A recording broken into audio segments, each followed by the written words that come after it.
అత్యంత హేళగా కార్యాలు చెయ్యగలిగినటువంటి రామచంద్రమూర్తి యొక్క దాసానదాసుణ్ణి నేను. నా పేరు హనుమ.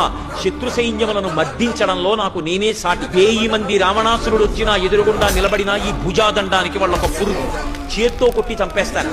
నాకు ఆయుధములక్కర్లేదు. నా పాదముల చేత తొక్కేస్తాను, మోకాళ్లతో పొడుస్తాను, నా వక్షస్థలం చేత కుమ్మేస్తాను, రాళ్లు పెట్టి కొడతాను, చెట్లు ఎత్తి విసురుతాను, పర్వత శిఖరములను అత్యంత హేళగా చేతిలో రాళ్లు పట్టుకున్నట్టుగా పట్టుకుని విసిరి కోట్ల సైన్యాన్ని సంహరిస్తాను.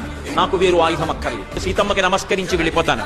నన్ను పట్టగలిగిన వాడు మీ లంకా పట్టణంలో లేడు. మీ ప్రభువుకే చేత కాదు, మీరెంత. నేను రామచంద్రమూర్తి యొక్క దాసానదాసు. 80,000 మంది కింకరుల మూక వచ్చి చుట్టూ నిలబడి ఆయన మీద బాణప్రయోగం చేస్తున్నారు. వెంటనే అందులోంచి ఒక పెద్ద పరిఘని ఒకదాన్ని ఊడబెరికారు. ఊడబెరికి గిర్ర గిర్ర గిర్ర గిర్ర తిప్పి ఆ పరిఘ పెట్టి 80,000 మందిని కొట్టారు. కొడితే 80,000 మంది గుర్తుపట్టడానికి వీలు లేనటువంటి మాంసపు ముద్దలైపోయారు.